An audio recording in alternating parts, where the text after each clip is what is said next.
Bom, irmãos, vamos então continuar de onde paramos. Sei que já faz algumas semanas, né? Então eu vou lembrar onde nós paramos na última aula. Estamos num capítulo que fala sobre justiça e amor. Nós falamos bastante sobre esse paralelo, como a Bíblia trabalha essas duas temáticas, não pedindo ou sugerindo que devamos escolher entre justiça e amor naquilo que tange ao assunto do perdão. Tá? Nós não precisamos escolher, nós não podemos escolher a vingança, mas buscar vingança é bem diferente de buscar justiça, e na verdade só podemos buscar justiça uma vez que perdoamos e uma vez que decidimos amar. Porque enquanto não decidimos amar aqueles que nos ofenderam, o que nós estaremos fazendo é buscando vingança ao invés de buscar justiça. Por isso que o Tim Keller defende no livro que só podemos, no sentido de possibilidade, buscar justiça uma vez que tenhamos perdoado e uma vez que tenhamos decidido amar os nossos ofensores. E aí, dentro desse capítulo também, ele tem falado sobre a questão da honra e do abuso e como que o perdão ajuda nessa questão de honra e abuso.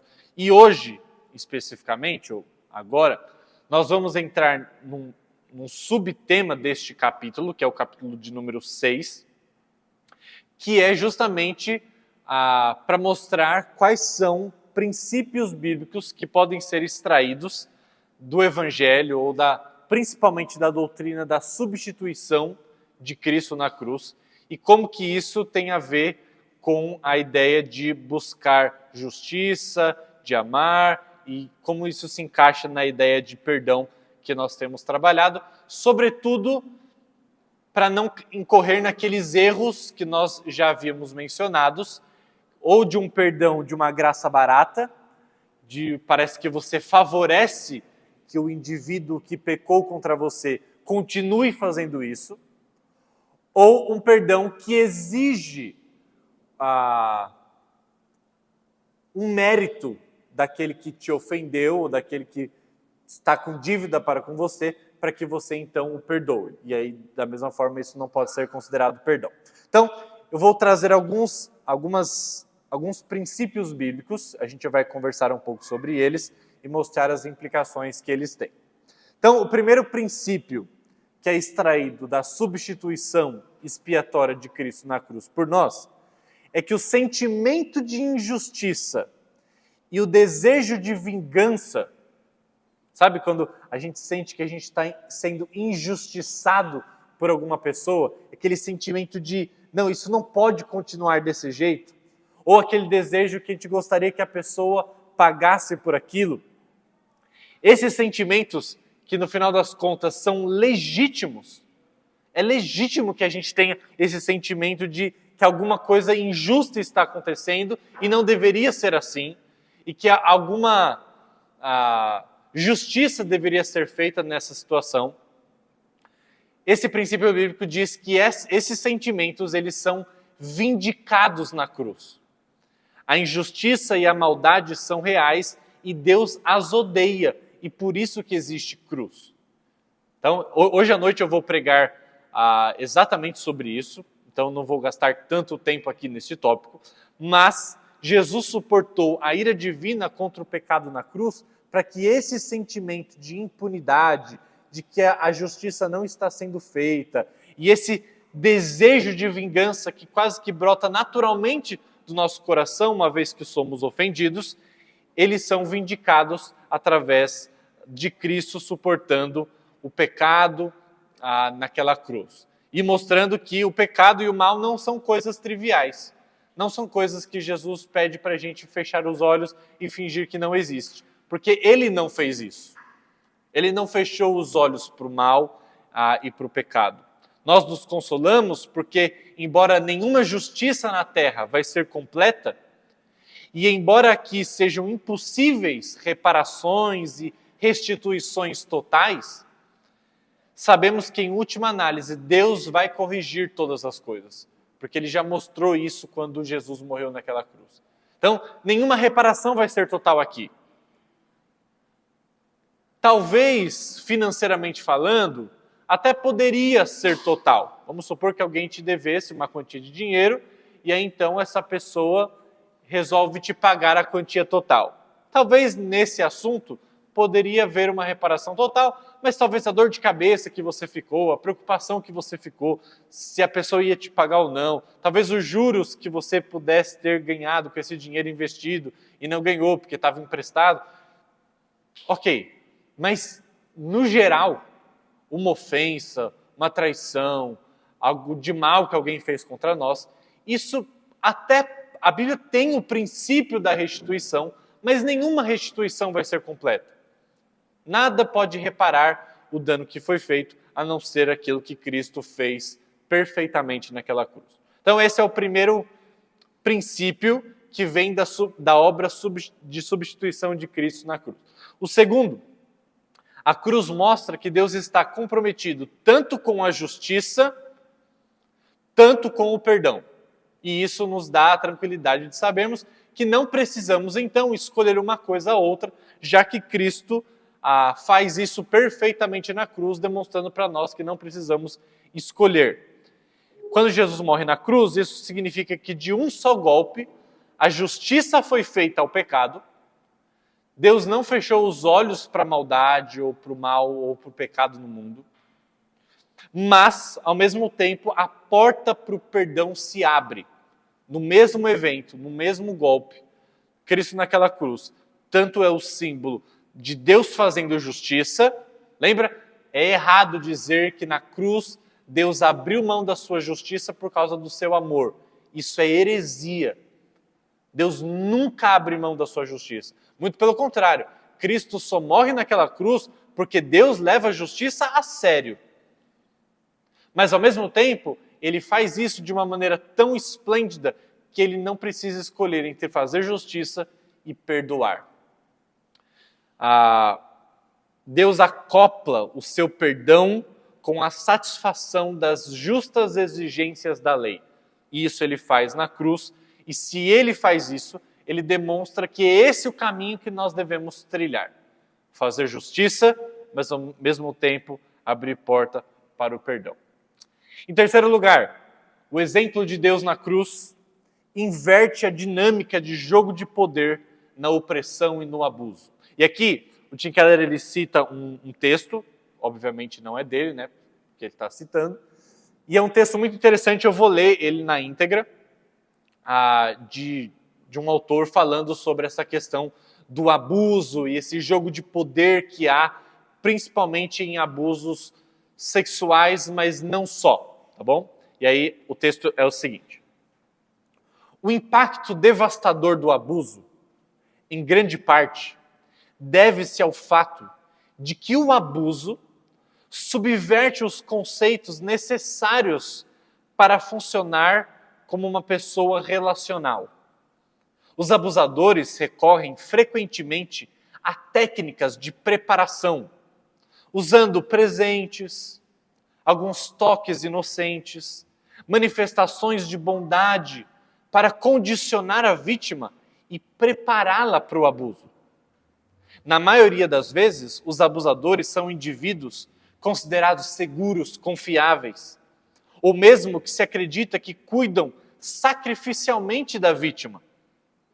Os conceitos de confiança, segurança, proteção, amor, cuidado, compaixão, são todos distorcidos por um abusador e empunhados como armas para facilitar a violação ao nível mais profundo ainda. Cada conceito em que nós, como humanos, confiamos para que tenhamos relacionamentos saudáveis uns com os outros, torna-se na mão de um abusador distorcido e inseguro, redefinido para ser uma ferramenta para facilitar o abuso. Na verdade, a razão pela qual a maioria dos abusadores se envolve em abuso sexual, por exemplo, não é simplesmente uma questão de libertação sexual. Eles gostam do desequilíbrio de poder e controle que são capazes de demonstrar. É fundamental que os sobreviventes sejam capazes de definir, compreender e reaprender esses conceitos fundamentais. A falha em reconhecer o abuso prejudicial e a manipulação do poder pode levar os sobreviventes a reingressarem continuamente em relações abusivas, tornando-se, por vezes, eles mesmos, os próprios abusadores de outros. Ou seja, o texto está mostrando como que é a dinâmica que funciona com um abuso, né? Ele pega questões importantes e fundamentais de um relacionamento humano, como, por exemplo, a confiança, a segurança, a proteção, o amor, compaixão, o cuidado, e ele torna isso como arma na mão daquele que pode produzir mais danos ainda. E aí, onde entra a cruz nisso tudo, onde entra a substituição nisso tudo? A cruz está em forte oposição ao comportamento de um agressor, fornecendo o exemplo máximo de cada um desses conceitos que o abuso destrói. E aqui, exemplos de como isso acontece. Na encarnação, por exemplo, quando Jesus, o Deus se torna humano, o Filho Jesus Cristo põe de lado as suas prerrogativas divinas, ou seja, o forte se torna fraco. Exatamente ao contrário como funciona no relacionamento abusivo. O forte se tornando fraco. Por exemplo, na cruz, Deus age em favor dos outros, para vencer o mal, para defender a justiça, para libertar os escravizados, para restaurar a criação. Então é um em favor dos outros, apesar de sofrer os próprios prejuízos. Cristo sofreu prejuízo para que nós tivéssemos benefícios. E num relacionamento abusivo é exatamente o contrário que isso acontece. Ou, por exemplo, o próprio Deus identifica-se perfeitamente com a vítima, porque ele mesmo se sujeitou voluntariamente à injustiça.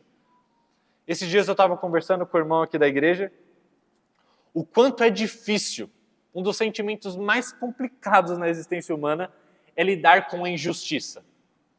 Você ter convicção de que você está certo em uma situação e alguma coisa foi feita e você está tentando lidar com aquela injustiça, como é difícil lidar com isso. E parece que a gente usa todas as justificativas quando isso acontece para a gente ser grosseiro, para a gente lutar a todo custo a nosso favor e etc. Quando, na verdade, nós estamos nos apegando a essa questão da injustiça que nós estamos sofrendo, e isso parece nos trazer todas as justificativas necessárias para a gente fazer o que a gente quiser. Porque, afinal de contas, fomos injustiçados. Agora, a nossa injustiça é involuntária. Ninguém quer, ninguém procurou ser injustiçado. Mas Deus foi o único ser que voluntariamente decidiu ser injustiçado naquela cruz pelos romanos, pelos líderes religiosos judeus.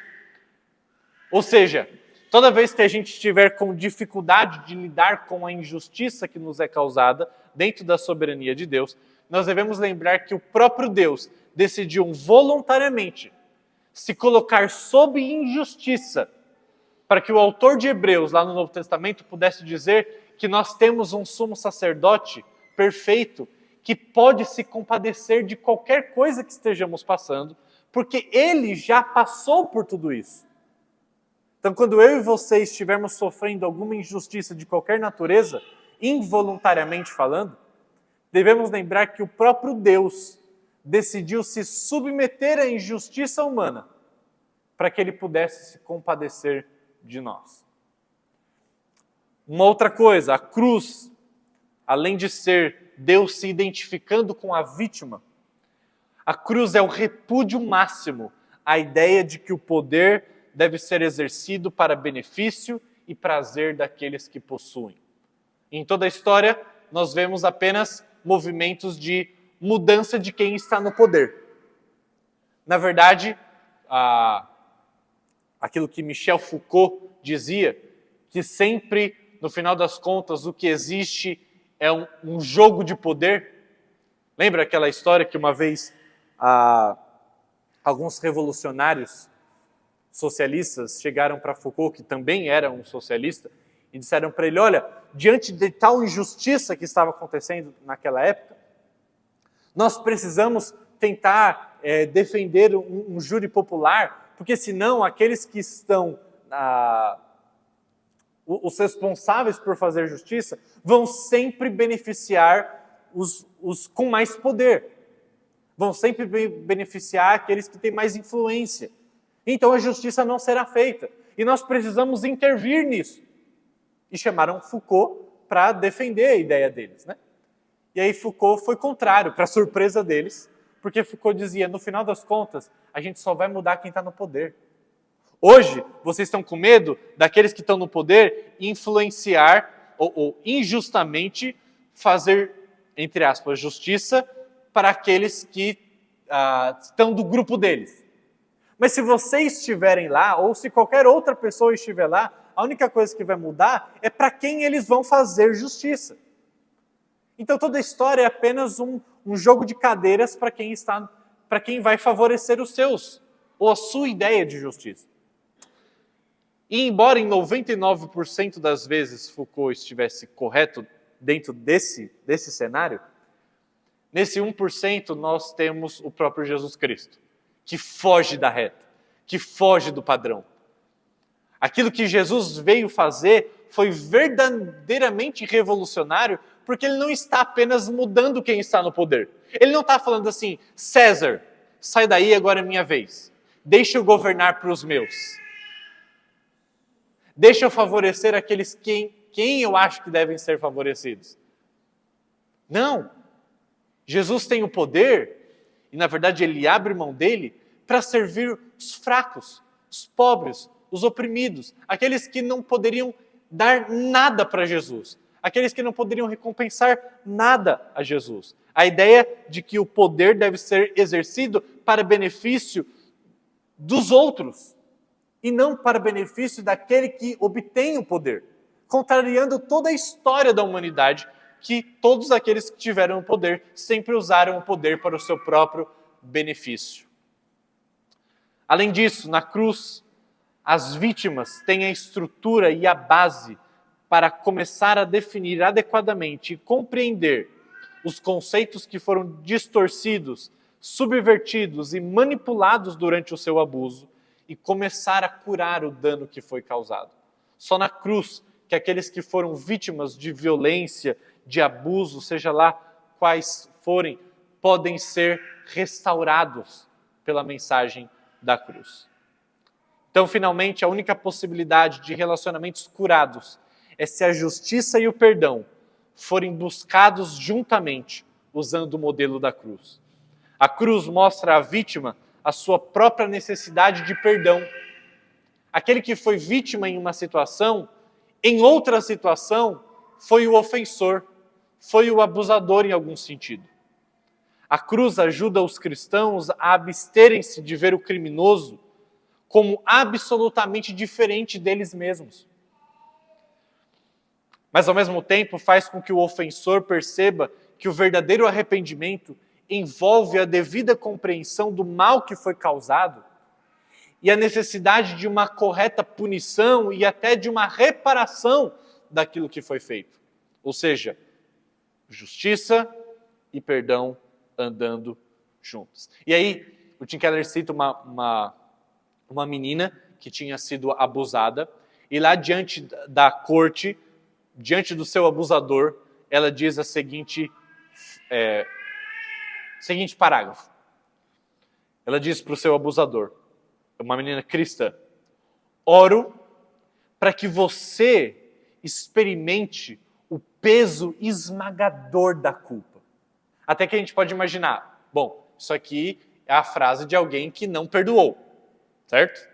Diante dessa primeira frase. Mas olha só, oro para que você experimente o peso esmagador da culpa, para que um dia possa experimentar o verdadeiro arrependimento e o verdadeiro perdão de Deus, dos quais você precisa muito mais do que o meu perdão, embora eu estenda o meu perdão a você também.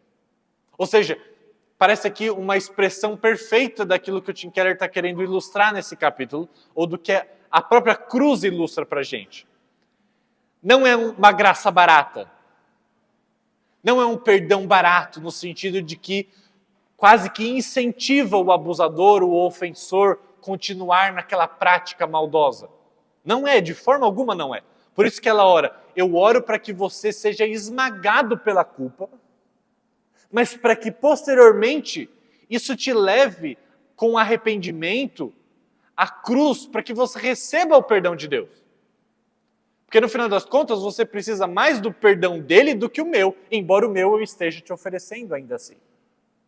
Ou seja, é alguém que quer que o ofensor seja responsabilizado, que ele esteja consciente do mal e do dano que foi causado, que ele se arrependa interiormente para que ele não continue praticando mais maldade, seja contra ela ou contra outros, mas ao mesmo tempo ela quer e deseja que esse ofensor encontre arrependimento genuíno e encontre perdão na cruz de Cristo.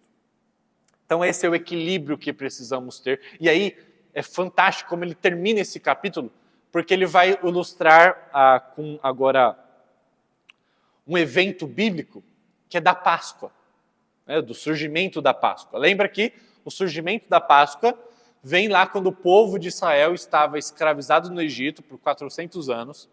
E aí então Deus levanta Moisés para libertar o povo da escravidão. E lá na última praga que Deus envia das 10, ele diz que ele feriria todo primogênito, não apenas dos egípcios, mas todo primogênito, se o sangue do cordeiro não estivesse passado nos umbrais das portas. E então nós sabemos na história o que acontece, então o Espírito do Senhor, o anjo do Senhor passa por toda a casa e aí mata então todo o primogênito que as casas não tivessem com o sangue do cordeiro nos umbrais das portas. E aí tem duas verdades nesse texto que precisam ser verificadas por nós. A primeira delas é a pecaminosidade de todas as pessoas.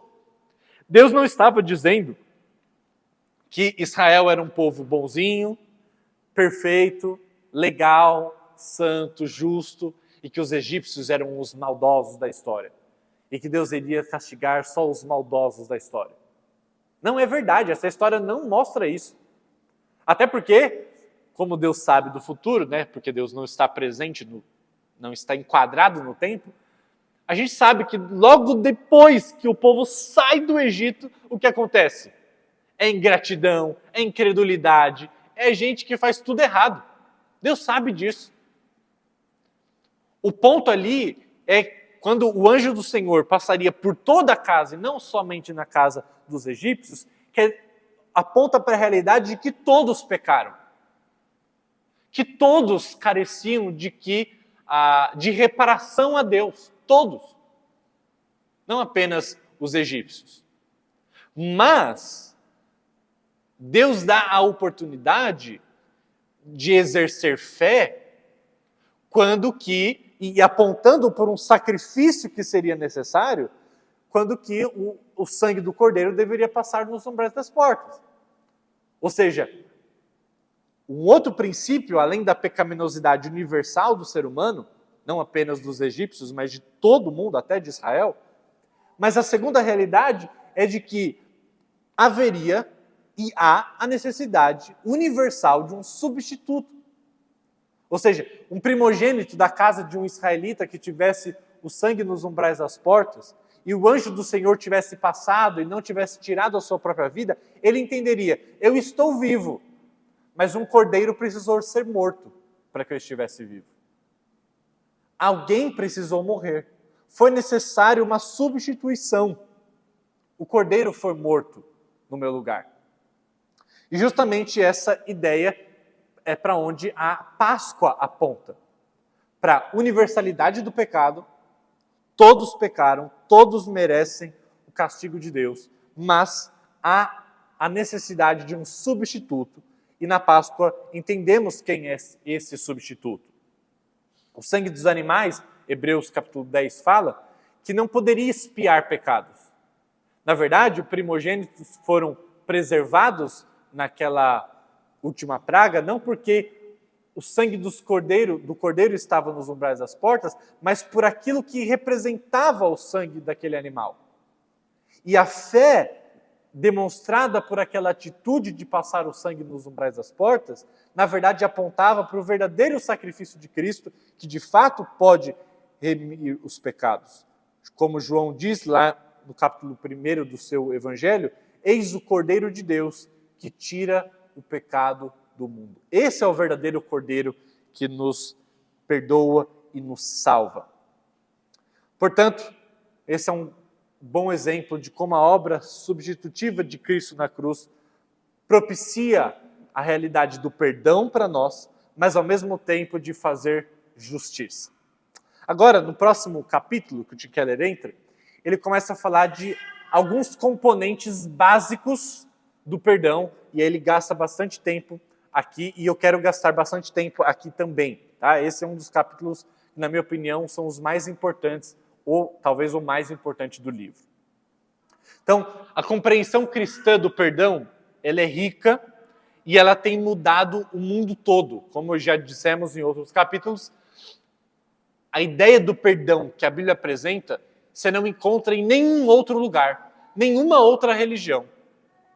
Na verdade, o perdão como a gente tem hoje, ele foi algo extremamente novo e até ultrajante quando Jesus e quando os discípulos falaram sobre ele, e não que Jesus fosse o primeiro a falar sobre o perdão, porque nós já temos esse conceito no Antigo Testamento, mas ele parece que torna muito mais claro e evidente no Novo Testamento.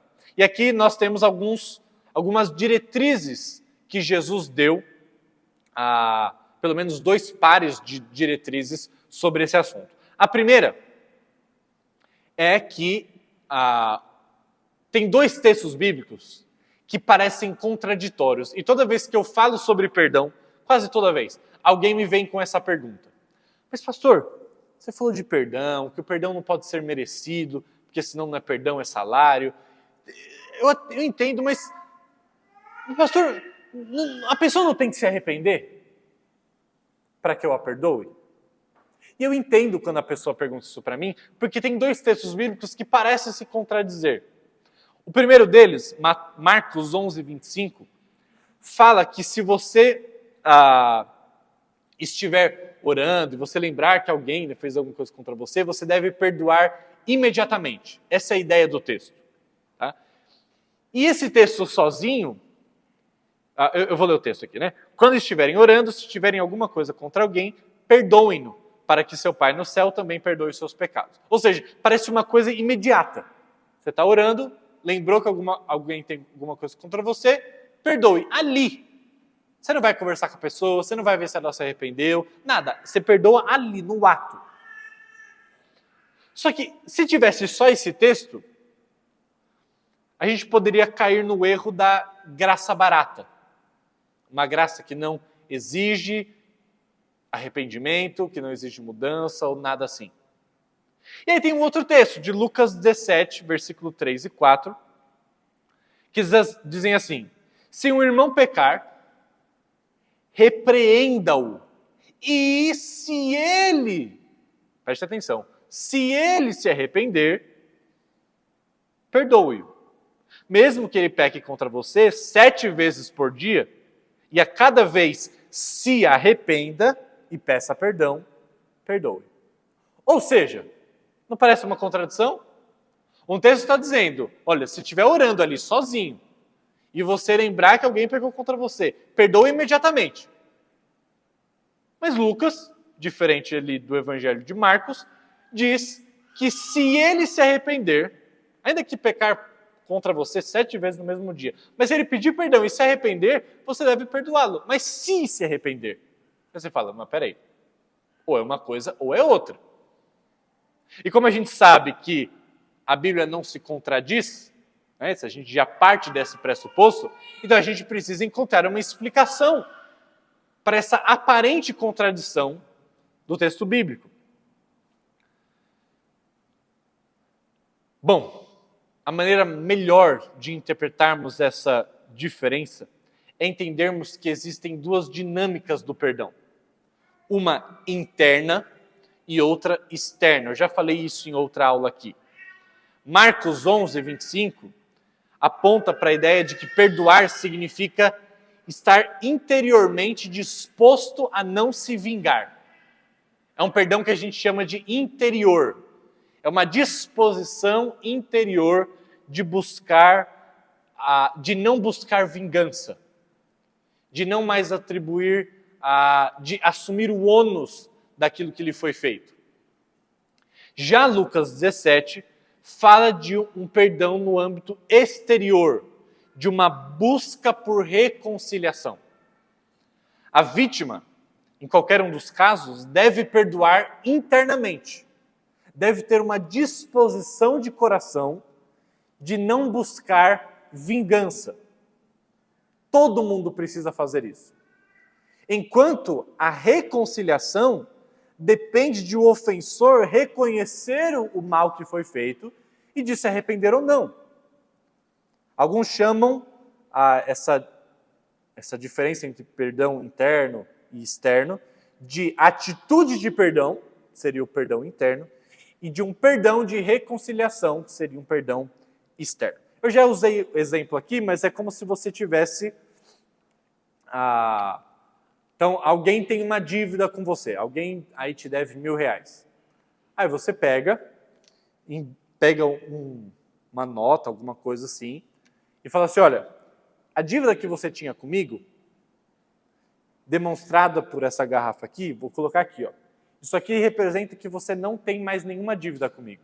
Eu estou assumindo o rombo na minha conta de R$1.000, que você não vai me pagar, eu estou assumindo, ó. É um presente para você. Okay? Essa é a disposição do perdão interno. Mas pode ser que a pessoa que te devia diga, não quero isso. Não quero que você me perdoe. Eu vou pagar. Talvez esse exemplo no assunto financeiro não seja o melhor. Tá? Mas vamos pensar em uma ofensa, tá, que te foi feita. Então a pessoa te ofendeu e você diz para a pessoa, olha, eu estou te perdoando. Você fez o mal contra mim. A minha disposição é não buscar vingança contra você. Eu assumo o prejuízo da ofensa e eu estou deixando o presente do meu perdão sobre a mesa. A disposição. Tá? Eu falo do presente sobre a mesa porque o perdão é um privilégio do ofendido, do ofensor, na verdade, né? O ofensor que precisa do perdão.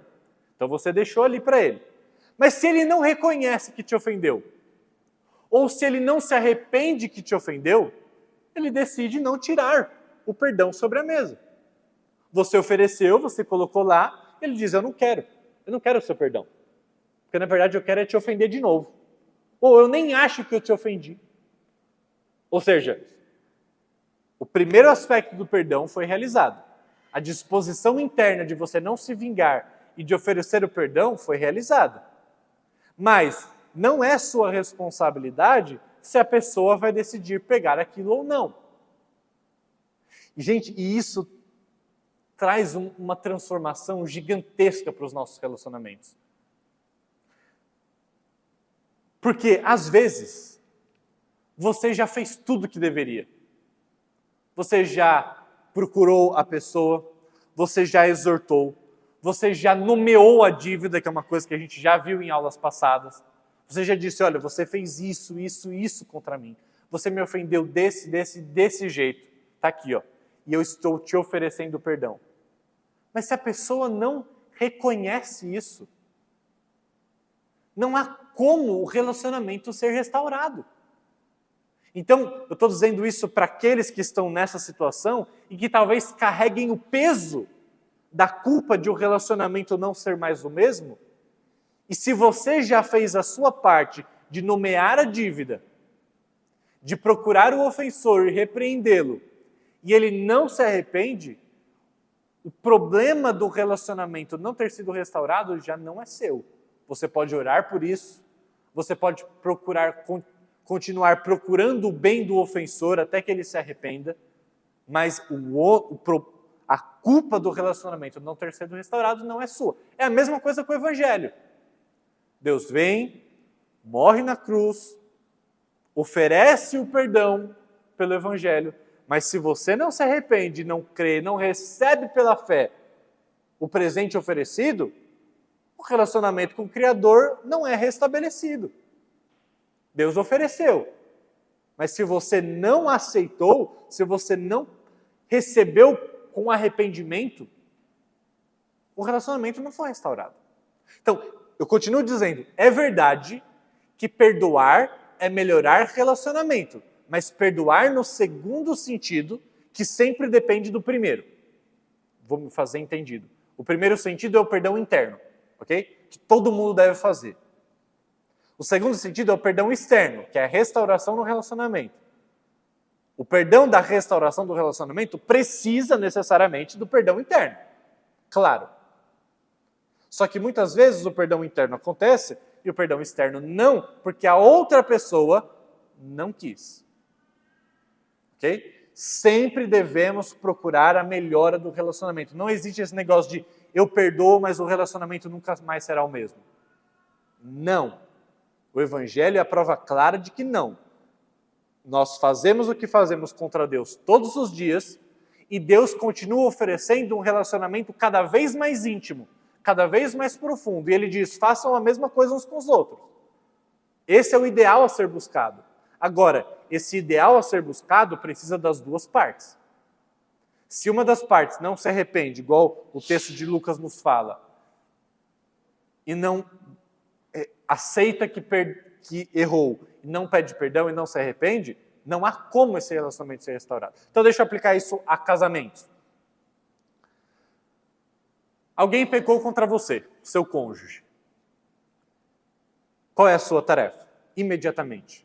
Uma disposição do perdão. Não buscar vingança. E a vingança pode ser parecida com várias coisas. Pode ser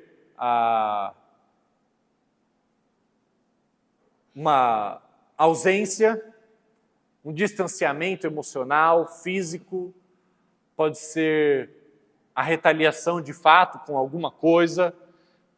Tem muitas formas aí de buscar a vingança no casamento. Então, a primeira coisa, a pessoa ofendida deve decidir não vingar-se do outro. Deve assumir o ônus daquilo que lhe foi feito e perdoar internamente. Depois, o que essa pessoa precisa fazer? Buscar o seu cônjuge, nomear a dívida. Não existe esse negócio de que alguém pecou contra você e ela vai, às vezes a pessoa te procura para corrigir e aí você fala, não foi nada. Não fale isso. Não foi nada. Deus não fez isso com a gente. Não foi nada, gente. Deixa quieto, já passou. Não. Uma injustiça foi feita, algo errado foi feito. Isso precisa ser nomeado. Igual na história lá do credor incompassivo. Era necessário que o Senhor mostrasse a dívida para o servo. A gente já falou uma aula só sobre isso. Agora, uma vez mostrado, que costumariamente a gente chama isso de jogar na cara, né? Como se fosse uma coisa ruim. Jogar na cara coisas que já estão no passado e que já foram devidamente tratadas, isso está errado. Porque isso demonstrou a sua falta de perdão de fato. Mas uma ofensa que acabou de ser cometida precisa ser nomeada, chame do que você quiser, mas isso não está errado. Na verdade, esse é o caminho certo. É necessário que se nomeie. Porque senão, a pessoa fala, eu me senti... Eu acho que você fez alguma coisa errada contra mim. Aí a pessoa que fez, fala, tá bom, se eu fiz alguma coisa, me perdoe. Qual a chance de ela repetir isso de novo? Sendo que ela nem sabe o que ela fez. Ou ela nem sabe o nível de como ela te machucou, te ofendeu, ou quantas coisas ela fez. Ela precisa saber. Para que ela se arrependa do que ela fez e para que ela busque a transformação. Então, voltando ao exemplo, você foi ofendido pelo seu cônjuge, você não busca a retaliação, você vai até ele, nomeia a dívida, oferece o perdão, e se a pessoa não quiser, você vai continuar tratando com amor, você vai continuar amando a pessoa. A Bíblia fala que a gente tem que amar até os inimigos. E amar não é ter um sentimento gostosinho. É tomar decisões práticas em benefício do outro. Ok? Geralmente o sentimento vem depois. Mas nós não devemos ser regidos por ele. A pessoa não quis, a pessoa não se arrependeu, a pessoa continua a mesma coisa, o relacionamento não pode ser natural, perfeito. Não pode, porque o relacionamento depende das duas partes. Mas enquanto depender de você, a sua postura tem que ainda ser de amor, de buscar o benefício do outro. Ok? Isso é necessário. Assim como, voltando para Deus, Deus nos oferece o perdão através do Evangelho. Se a gente recebe através da fé e do arrependimento, nós temos um relacionamento restaurado. Tá? Que eu creio que todos nós aqui, pessoas que professam a fé cristã, tenham. Agora, um não cristão, o presente está sobre a mesa, que não o recebe, não tem um relacionamento restaurado com Deus. Mas não é verdade que Deus não age com amor para com eles. Por exemplo, Paulo fala que Deus manda chuvas e estações frutíferas até mesmo para o descrente. Deus continua com a sua graça comum abençoando a vida daqueles que amaldiçoam a Deus. Ok? Então Deus continua agindo favoravelmente para com os incrédulos, ainda que eles não tenham recebido o perdão dele. Mas não é um relacionamento restaurado. Ok? Podemos falar que ainda é uma atitude de amor para com Deus, de Deus para com os incrédulos? Continua sendo. Porque eles, na verdade, não deveriam nem existir mais. Mas não podemos chamar isso de um relacionamento restaurado. Deu para entender a ilustração do casamento? Então, cônjuges que estão em falta, não abusem do outro, que está constantemente sendo ofendido e procurando você, e você não dá a mínima para se arrepender ou pedir perdão. Isso é necessário para que o relacionamento seja restabelecido. Porque senão, aí há um relacionamento abusivo. E precisa ser tratado. E isso acontece com muita frequência. Uma das partes com muita frequência é ofendida, a outra parte se acostumou com isso, geralmente já não há mais confrontação, porque a parte ofensora geralmente não reconhece, não pede perdão, e o relacionamento vai apenas sobrevivendo. Mas não há restauração. E não há restauração porque a parte ofensora não está sendo ou advertida ou não está se arrependendo dos seus pecados. Porque quando há arrependimento, há restauração completa, independente do que tenha acontecido na história de vocês. Há restauração. E eu sei disso por causa do Evangelho. O Evangelho é a prova suficiente de que a restauração é possível. Ah, pastor, mas você não sabe o que aconteceu no meu casamento. Eu não sei, mas eu sei o que nós fizemos contra Deus. E nada que o seu marido ou sua esposa tenha feito contra você pode ser comparado ao que nós fazemos diariamente contra Deus. E ainda assim, há restauração de relacionamento. Então não são dois tipos de perdão, ok? Mas são dois estágios do perdão. O primeiro estágio interno, o segundo estágio externo, a reconciliação. O primeiro sempre deve acontecer, o segundo precisa acontecer, mas nem sempre é possível. A atitude do perdão pode ocorrer sem a reconciliação, mas não pode haver reconciliação sem uma disposição do perdão.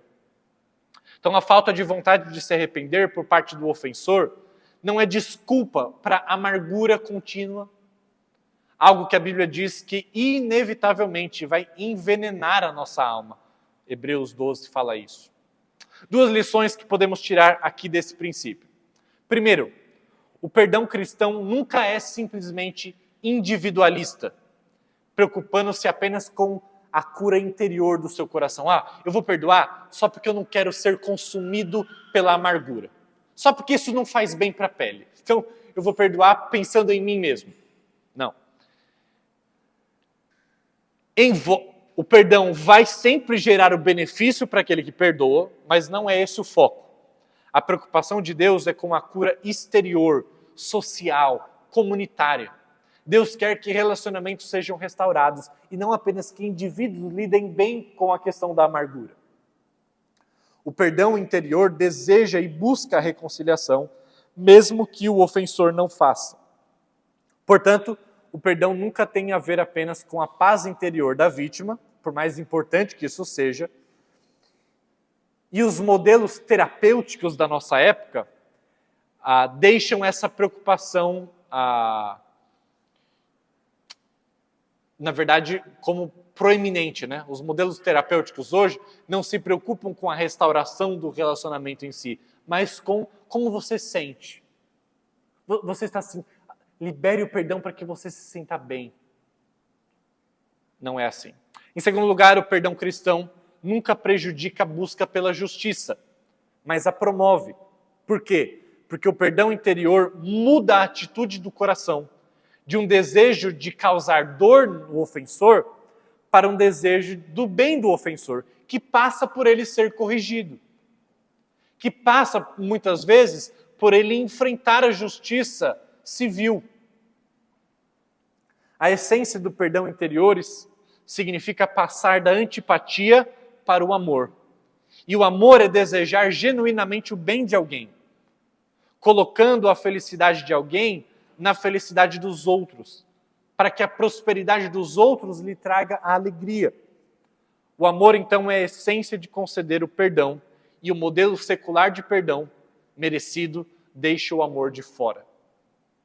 Mas também a essência de fazer justiça, porque a injustiça entristece o Deus quem amamos. Então não é verdade que amar e perdoar significa deixar que a injustiça continue acontecendo.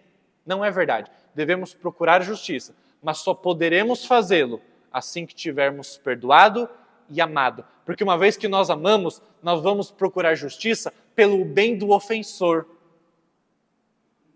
Nós vamos procurar justiça para o bem de outras pessoas ao redor que não sofram a mesma coisa que sofremos. Mas não por retaliação, não por vingança, não por um desejo de ver o outro sofrer, não por desejo de ver o outro atrás das grades. Nós vamos procurar justiça motivados pelo amor. E como fazer justiça é, em sua essência, amar o próximo o suficiente para que ele seja libertado do mal que atua em seu coração, então é possível que busquemos justiça tanto quanto perdão. Renunciar à vingança e ainda buscar a justiça para o bem de todos e não apenas para a sua satisfação emocional. E se o ofensor, por exemplo, tiver infringido a lei, como é o caso de abuso sexual ou agressão no local de trabalho, ou nos relacionamentos contra crianças, por exemplo, podemos perdoar uma pessoa em nossos corações e ainda assim insistir que a justiça seja feita naquela situação. Se os ofensores se recusarem a ouvir e continuarem a nos atacar, nós não estamos algemados pela ação deles. Podemos perdoar internamente e evitar que o mal domine sobre nossa vida, sobre nossa memória, sobre nosso comportamento. Muitas pessoas ficam com comportamentos há anos errados, porque estão justificando seus comportamentos com base numa ofensa que lhe foi feita há tempos atrás. E se a pessoa que o ofendeu estiver morta? Como costuma acontecer quando se lida com abusos, talvez que sofremos na infância e a pessoa já morreu, e você vai se dar conta disso muito depois. Embora a reconciliação seja o resultado mais desejável, queremos que haja um relacionamento restaurado, se não for possível reconciliar-se porque a pessoa já morreu, existe uma maneira de evitar que o seu coração fique danificado para o resto da vida. Mas eu não tenho como mais me restaurar com essa pessoa porque ela já morreu. Você pode oferecer o perdão internamente. Isso basta. David Powlison, que é um grande autor na área do aconselhamento bíblico, ele faz a seguinte citação sobre esse tema. Ver que o nosso perdão aos outros tem duas partes interligadas, que é o perdão interno e externo, ajuda-nos a navegar pelas mensagens opostas que frequentemente ouvimos nos círculos cristãos. Alguns na igreja ensinam: se você perdoa de coração, não precisa ir até a pessoa. Outros ensinam: a menos que a outra pessoa peça perdão, você não precisa perdoar. Cada um se concentra em uma meia-verdade, mas que chega a uma conclusão inteiramente falsa. Quando você junta as duas metades do que Jesus fez e ensinou sobre o perdão, você obtém uma verdade coerente. Sim, nós precisamos repreender e corrigir alguém, por mais que isso nunca seja agradável e nunca seja a coisa mais fácil de se fazer. E sim, devemos perdoar internamente. Devemos ir até a pessoa com uma disposição de perdão e de melhora de relacionamento e não para brigar. Tem gente que acha essa primeira parte fácil. Não, procurar a pessoa não é problema comigo. Eu não tenho problema com isso. Mas a pessoa, na verdade, procura para bater. Para, de alguma forma, com as suas palavras, tentar causar prejuízo no outro. Não é essa a ideia. A ideia é por isso que o perdão interno vem primeiro. Porque uma vez que você perdoa internamente, a postura com a qual você vai repreender o outro é uma postura de amor. É uma postura de mansidão. É uma postura de docilidade, de calma, de tranquilidade, de serenidade, de buscar o benefício do outro e não de destruir o outro com as suas palavras. Ainda será necessário nomear a dívida, nomear a ofensa, mas não motivado por destruir o outro, e sim para que o outro verdadeiramente se arrependa. É bem diferente, é bem diferente. Ok, até aqui alguma pergunta? Alguma contribuição?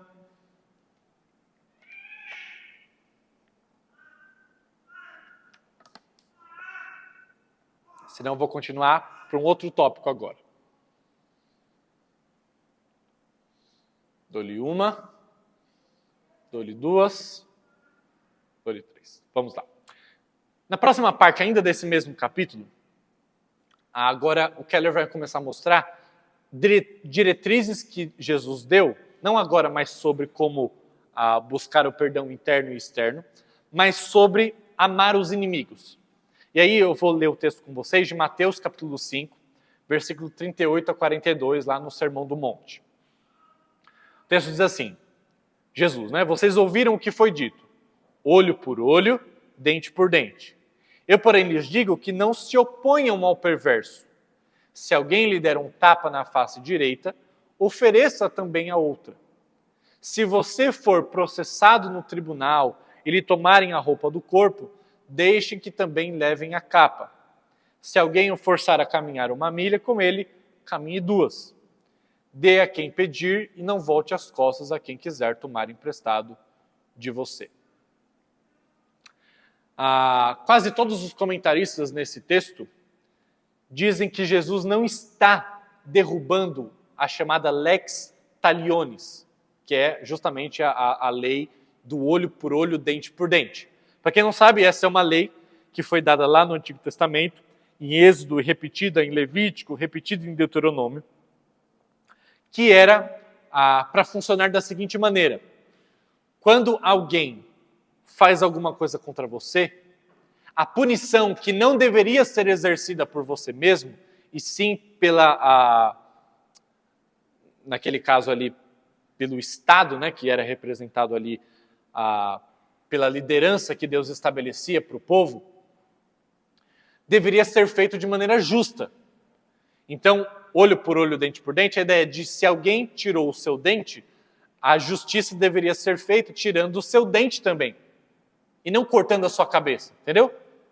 Os pesos deveriam ser iguais, justamente indo ao contrário da disposição natural nossa. Se alguém nos ofendeu chamando de alguma coisa, a gente vai chamar de uma coisa pior. Se a pessoa me bateu em algum sentido, eu vou querer bater e ferir a pessoa mais agressivamente. E assim por diante, até ir às últimas consequências de tirar a própria vida. Tá?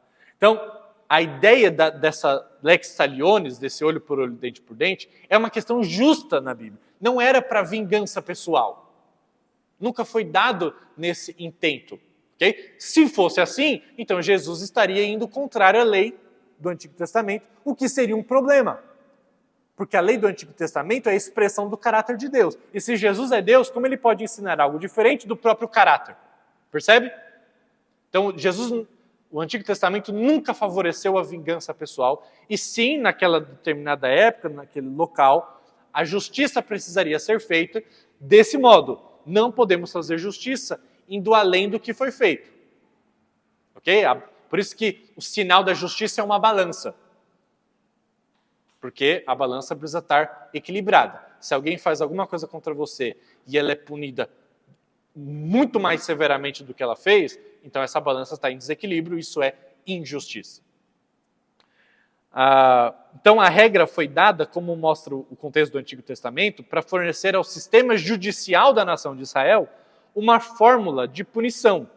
Até porque isso encerraria decisivamente as retaliações. Uma vez que então o fórum adequado, aquilo fosse retaliado, a justiça fosse feita, então isso eliminaria essa natureza nossa de procurar a vingança, porque a justiça foi feita. Em outras palavras, a lex talionis era uma regra prática para que os juízes decidissem casos judiciais e os limites da restituição. Não foi dada como garantia de vingança para os relacionamentos pessoais, o que Levítico mesmo proíbe expressamente. Levítico proíbe a vingança pessoal. É evidente, porém, que na época de Jesus, essa regra havia se tornado descuidada. Na verdade, uma forma de as pessoas responderem a qualquer transgressão, vingando-se pessoalmente umas das outras. E é por isso que Jesus diz, vocês ouviram o que foi dito, olho por olho, dente por dente, eu porém vos digo.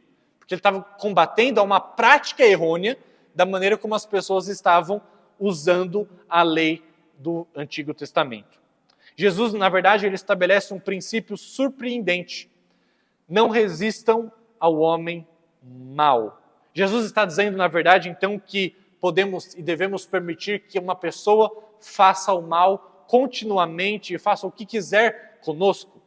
Nós já vimos que não é essa a ideia, né? Na verdade, a Bíblia, em vários textos, falam que a gente deve repreender, que a gente deve resistir ao mal, resistir ao diabo, que a gente não deve tolerar o mal no meio de nós, como eu preguei recentemente. A gente tem que lutar, a gente tem que exortar. A Bíblia toda nos mostra isso, tá?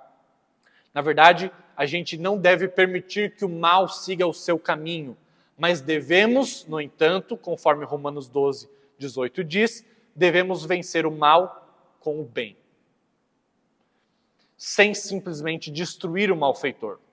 E há 4 ilustrações que Jesus nos mostra nesse texto. A primeira delas é no versículo 39, ele diz assim, se alguém lhe der um tapa na face direita, ofereça também a outra. E por que ele diz na face direita? Geralmente as pessoas são destras, né? E então, dar um tapa no rosto, né, na face direita, significava dar um tapa com a parte de trás da mão. Que era uma ofensa, era um sinal de insulto naquela época muito grande. Então, não era algo que deveria gerar necessariamente dor física. A gente sabe que quem quer dar dor física, você fecha a mão, tá? E pega aqui, eu não sou lutador, mas eu ouço falar que com os ossinhos da mão aqui, que é onde dói mais. Agora, dar um tapa assim, não é a sua finalidade principal, não é gerar muita dor. Mas naquela época, era gerar uma ofensa, era um sinal de vergonha receber um tapa com as costas da mão. E aí então o que Jesus está dizendo é que quando alguém tentar nos humilhar, nos ofender, que nós não devemos responder da mesma maneira, com humilhação. Porque se fosse apenas uma questão física, não é verdade que quando alguém está tentando nos machucar fisicamente, que a gente deve deixar. Não é que Jesus está ensinando que alguém te der um soco na cara, você deve oferecer a outra parte para a pessoa continuar te batendo. Isso não é verdade. Muito pelo contrário, se alguém te der um soco na cara, ou sai correndo, ou tenta travar a pessoa se você tem alguma facilidade com isso para impedir que a pessoa continue te batendo. Senão é sadomasoquismo. O que Jesus está ensinando não é deixar a pessoa, me deu um soco aqui, agora me deixa o outro olho roxo para ficar igual. Não é essa a ideia. A ideia é, a pessoa tentou te humilhar, não responda da mesma maneira. Ok? Segundo exemplo que Jesus dá nesse texto, se você for processado no tribunal e lhe tomarem a roupa do corpo, que levem também a capa. Então, ou seja, aqui a ideia de que, ao contrair uma dívida, uma peça de roupa poderia ser oferecida como garantia. E Jesus diz aqui, se você for processado, em vez de responder com ressentimento e fazer tudo o que puder para resistir ao credor, faça tudo para acertar as contas com ele, até mesmo oferecendo voluntariamente uma outra peça de roupa. Essa é a ideia do exemplo de Jesus. E aí então, Jesus nos dá mais 2 outros exemplos, no versículo 41. Se alguém o forçar a caminhar 1 milha, caminhe 2. E a gente não sabe o contexto, e a gente fica achando, mas por que alguém iria te chamar para caminhar 1 milha? Ou seja, um passeio? Alguém me chamou para um passeio, aí você vai lá e passeia o dobro. Não era essa a ideia. A ideia é que naquela época, por lei, qualquer soldado romano poderia exigir que qualquer cidadão parasse tudo o que estivesse fazendo para carregar os seus pertences ou qualquer coisa que ele estivesse carregando, numa tarefa ou não, até 1 milha. Então você estava lá trabalhando, fazendo qualquer coisa, o soldado romano pegava você e falava, você vai carregar isso aqui. E carregava. Assim como fizeram na crucificação de Jesus. Lembra que pedem para aquele homem ajudar Jesus a carregar a cruz? Isso era comum na época. E o que o texto de Jesus está dizendo é que se você fosse recrutado para isso, né, por um romano, por mais que isso fosse enfurecedor, mas era legal da época, Jesus aconselhou os seus discípulos a não assumirem uma postura de ajuda relutante, só porque é obrigado, uma ajuda rancorosa, mas vai além. Ajuda o dobro do que ele foi obrigado por lei. A ideia de que o amor extrapola as fronteiras da lei. E um último exemplo é que Jesus dá no versículo 42, dê a quem pedir e não volte as costas a quem quiser tomar emprestado de você. O exemplo final é de alguém que toma um empréstimo e a lei mosaica já ordenava aos israelitas a emprestarem e a doarem aos necessitados com um espírito generoso. E Jesus está repetindo, então, o que a lei já mencionava. Portanto, o ensinamento de Jesus é que não devemos permitir que o mal siga o seu caminho. Mas devemos combater o mal, não com mais mal, e sim com o bem.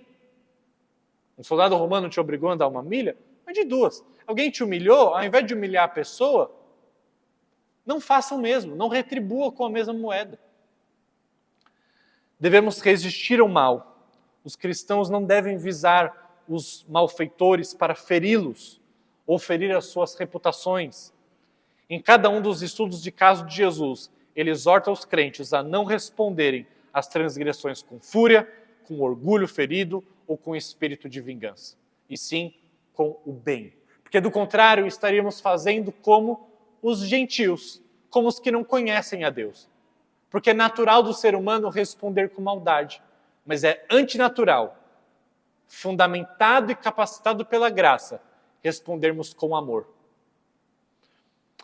E aí, então, a continuação do texto, Mateus 5, 43 a 48, Jesus é ainda mais revolucionário. Vou ler o texto para vocês da Bíblia. 43. Vocês ouviram o que foi dito? Ame o seu próximo e odeie seu inimigo. Eu, porém, lhes digo, amem os seus inimigos e orem por quem os persegue. Deste modo, vocês agirão como verdadeiros filhos de seu Pai, que está no céu. Pois ele dá a luz do sol tanto a maus, lembra que eu acabei, há um tempo atrás eu falei, que embora o relacionamento não seja restaurado com aqueles que não se arrependem, Deus continua agindo bondosamente para com eles, dando luz do sol, seja para maus e bons, fazendo chover tanto sobre justos e injustos. Se amarem apenas aqueles que os amam, que recompensa vocês receberão? Até os cobradores de impostos fazem o mesmo. Se cumprimentarem apenas seus amigos que estarão fazendo demais, até os gentios fazem isso. Portanto, sejam perfeitos, como é perfeito o seu Pai Celestial. De fato, eu já preguei nesse Sermão do Monte, e a grande ideia do Sermão do Monte é Jesus fazendo exigências impossíveis de serem cumpridas, para demonstrar que nós precisamos de uma justiça que não é humana. Por isso que Jesus, no Sermão do Monte, fala coisas como: se a justiça de vocês não excederem muito a dos escribas e fariseus, de modo algum podereis ver o reino dos céus. Aí você fala: mas os caras, eles eram tão bitolados com isso, eles decoravam o Antigo Testamento. Eles sabiam todas as 613 leis do Antigo Testamento de cor. E, na verdade, eles ampliavam, eles aumentavam a lei. Fala: Jesus, como assim eu tenho que exceder em muito a justiça deles? Impossível. Ou para piorar, igual ele diz, né? Não, olha, sejam perfeitos como perfeito é o vosso Pai Celeste. Você fala: caramba, eu preferia o irmão da igreja que fala assim: Deus não exige perfeição, Ele quer apenas, como é que é? As pessoas falam direto: Deus não exige perfeição, Ele quer sinceridade. Perfeição Ele sabe que a gente não vai ter mesmo, então Ele exige sinceridade. Ele exige esforço. Se Ele perceber que a gente está se esforçando, tá bom. Não, isso é mentira. Deus exige perfeição mesmo. Mas pastor, não dá. Mas é isso mesmo, Jesus queria mostrar que não dá. Nós não conseguimos amar o nosso inimigo como Deus faz. Nós não conseguimos exceder a justiça dos escribas e fariseus. Nós não conseguimos ser perfeito como o Pai nosso celeste é. E a ideia do Sermão do Monte inteiro era Jesus puxar o nosso tapete para falar assim: deu para perceber que vocês não conseguem?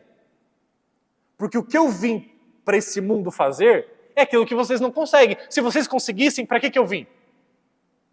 Eu vim porque vocês não conseguem. Eu vim para viver a vida de vocês e morrer a morte que vocês deveriam morrer. Porque vocês não conseguem. Então essa é a ideia do texto aqui. Então não é uma coisa fácil, não é uma coisa que naturalmente a gente nasce predisposto a amar os inimigos. Por isso que Jesus diz: se vocês estão amando só os seus amigos, isso é natural. Isso alguém que não conhece a Deus já faz naturalmente. Amar os inimigos é fácil, os amigos é fácil. Mas eu estou chamando vocês para algo impossível de vocês fazerem por si mesmos. Estou chamando vocês a amarem os inimigos. Amar aqueles que não te amam. E aí tem um exemplo que ele cita aqui no livro de um jogador de futebol americano, negro nos Estados Unidos, que já tinha morto e escreveu um texto contando uma história, né? Ele estava num jogo lá e ele era um defensor, a história é mais ou menos assim.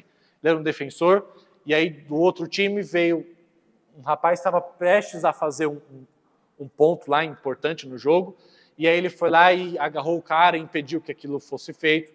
E aí então o cara se levanta muito irado e ele vê que ele era o defensor era uma pessoa negra, e ele começa a ofender o cara e começa a dar vários socos na barriga, no corpo, joga no chão, começa a chutar. E esse defensor, né, negro, ele tinha se convertido, acho que me parece há pouco tempo, e a paixão de Jesus estava muito aflorada, e ele diz que no momento em que ele se levanta, ao invés de socar aquele cara, ao invés de também trocar palavras ofensivas, ele diz o seguinte, ele fala assim, né? Porque eu sou uma nova pessoa, porque Jesus agora vive em mim, eu digo que eu te amo. Alguma coisa parecida com isso. E aí, então, aquele jogador tão enraivecido, né? O que bateu no outro, né?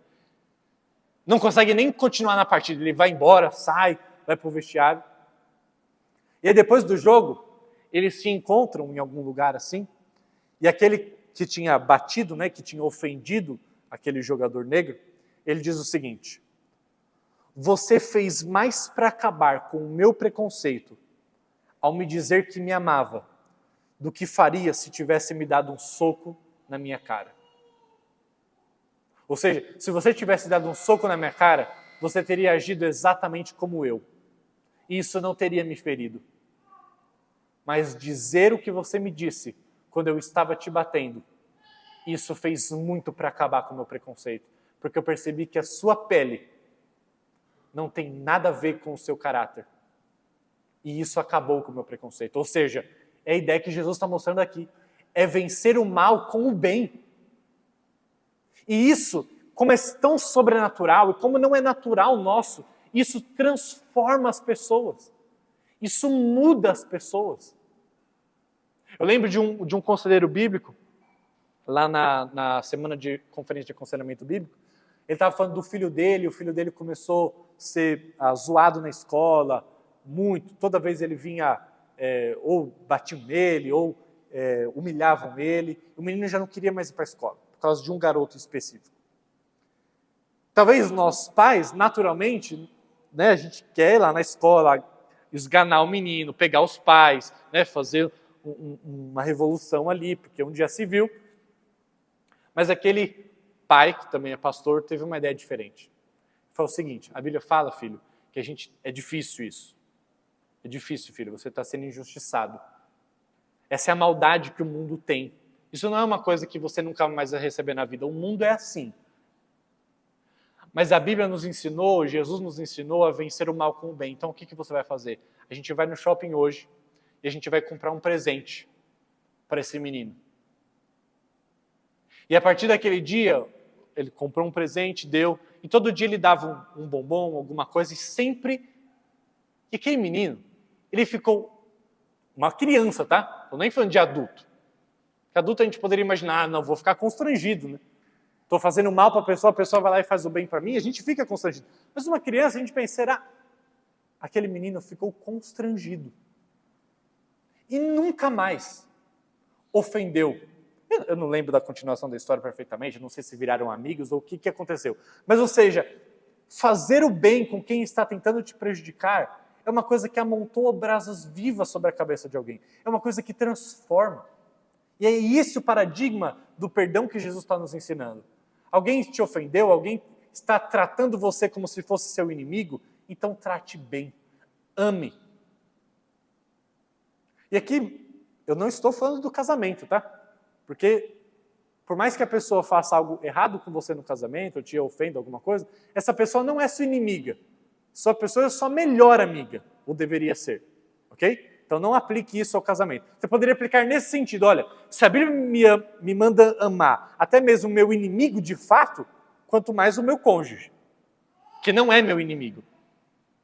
Mas ainda que fosse, eu deveria amá-lo do mesmo jeito. E aí eu vou terminar essa aula com uma história que não está no livro, tá? Então se você procurar, você não vai achar. Assim como essa que eu citei desse conselheiro bíblico que ensinou o filho a dar presentes para o menino que zoava e até machucava ele na escola. Esse é um exemplo agora do livro O Senhor dos Anéis, que é um livro cheio e riquíssimo de ilustrações de princípios bíblicos, tá? Porque o autor, Tolkien, ele era um católico, né? E eu vou citar uma passagem que está no final do último livro do Senhor dos Anéis, que é quando vou tentar explicar rapidamente, se você não viu o filme ou nunca leu o livro. Acho que no filme isso nem aparece, tá? Isso é só no livro, o filme não aparece. Quando Saruman, que era um dos magos lá importantes, e ele se torna corrompível, ele se torna mau, e aí ele perde todo o seu poder quando derrotado. Ele vai para o condado onde os hobbits, né, onde aqueles serzinhos pequenininhos com pé grande moravam, que eram fraquinhos, mas bonzinhos, né, viviam uma vida pacata.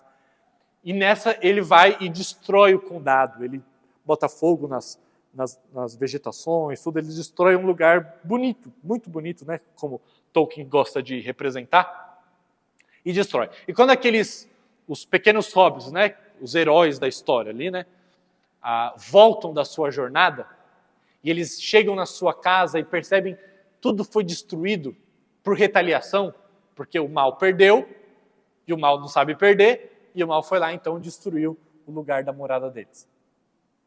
E eles ficam muito tristes, porque o condado é uma coisa muito importante para eles, né? Muito importante. E aí, então, um grupo de garotos lá, os hobbits, tenta matar o Saruman, porque ele já tinha perdido o poder. E aí, então, o Frodo, que é o personagem ali principal da história do Senhor dos Anéis, diz assim: não o matem, deixem-no ir. E aí Saruman olhou em torno para os seus rostos, os rostos hotis, e sorriu. Vocês pensam que vocês podem me matar? Alguma coisa assim?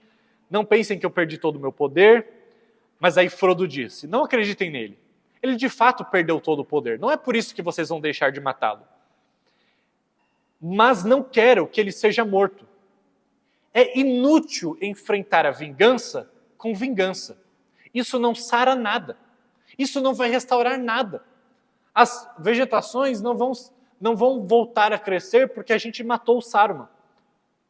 Vá, Saruman, pelo caminho mais rápido.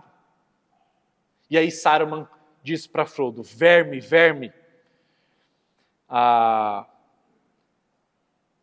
Peraí, deixa eu achar aqui. Aí logo depois, Saruman vira-se para ir embora. E então, de repente, ele tira uma faca e ele coloca em Frodo na hora de sair. Então, lembra, Frodo é o hobbit que estava dizendo: não mate Saruman. Isso não vai nos ajudar em nada. E aí, então, na hora de ir embora, Saruman, que é o mal, tira uma faca e coloca em Frodo. A sorte de Frodo é que ele estava usando um tipo de roupa por baixo que impedia que objetos pontiagudos furassem, então a faca quebra e cai no chão.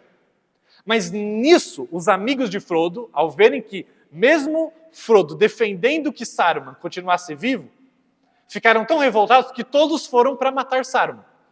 E aí então, Frodo diz assim: não mate nem agora, pois ele não me feriu. E em todo caso, não desejo que seja morto com este ânimo mau. Ele já foi grande outrora, de uma espécie nobre, contra a qual não deveríamos ousar erguer as mãos. Parece muito com o que a Bíblia fala, né? Que a gente não deve matar uns aos outros, porque todos nós fomos feitos à imagem e semelhança do Criador. Ainda que o pecado distorceu essa imagem, ainda somos feitos à imagem dele. É aquilo que Frodo está dizendo: olha, ele era nobre antes. Ele foi feito nobre. Nós não deveríamos erguer as mãos contra ele, assim como não deveríamos erguer as mãos contra ninguém. Aí Frodo continua: ele caiu, e a sua cura está além das nossas forças. Mas ainda assim, eu o poupo, na esperança de que um dia ele possa encontrá-la. Eu o poupo porque eu espero que um dia ele possa encontrar a restauração. Eu não posso produzi-la, mas eu posso reagir o mal com o bem. E aí então Saruman, o mal, põe-se em pé em frente a Frodo. Havia em seus olhos um estranho olhar de espanto, mas de respeito e ódio misturados. E olha o que Saruman, o mal, diz: você cresceu, pequeno Frodo. Sim, você cresceu muito. Você é sábio e cruel. Roubou a doçura da minha vingança. E agora eu tenho que partir daqui em amargura, em dívida com a sua clemência. Eu odeio a você. Eu vou e não o perturbarei mais. Quando eu li esse livro pela primeira vez, eu fiquei: que incrível demonstração do que é, de fato, vencer o mal com o bem. Vencer a roda interminável de retaliações que poderiam surgir a partir daí. Ou do que a Bíblia chama de amontoar brasas vivas sobre a cabeça de alguém. Saruman, ao mesmo tempo que tem respeito por Frodo pela atitude dele, ele teve ódio porque ele acabou com a doçura da vingança dele. Saruman queria que Frodo, que os amigos, de alguma forma, agissem com a mesma moeda, do mesmo jeito, demonstrando: vocês não são diferentes de mim. Vocês querem me matar porque eu sou mau, mas vocês estão agindo com a mesma maldade. E então ele fica irado com Frodo e diz: você é sábio e cruel, roubou a doçura da minha vingança, e agora eu tenho que partir com amargura, em dívida com a sua clemência. É isso que nós fazemos quando nós respondemos o mal com o bem. É isso que Jesus nos ensinou. E é fundamental quando a gente está falando de perdão. Não apenas que a gente tenha uma disposição de perdoar no coração, mas que a gente retribua o mal que nos foi feito com o bem. E isso demonstra como quase nada mais neste universo o Evangelho. Claro, porque Jesus diz, os gentios não podem fazer isso. Os cobradores de impostos não podem fazer isso. Vocês não podem fazer isso. Mas a graça que atua em vocês, a minha graça, capacita vocês a isso. Esse é o desafio que nós temos na nossa vida cristã, e como Jesus diz que nós não podemos fazer nada disso sem Ele, nada melhor do que terminarmos essa aula com oração. Vamos orar? Querido Deus, nós reconhecemos, Deus, que o perdão não é apenas mais um tema nas Escrituras, mas ele é o grande tema das Escrituras. De um Deus que decide perdoar as criaturas que não mereciam.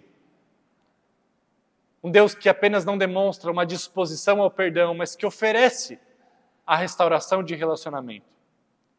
Um Deus que busca justiça, com certeza, mas um Deus que ama e que oferece o perdão. Um Deus que decide se fazer homem, abre mão do poder para nos servir, para nos amar.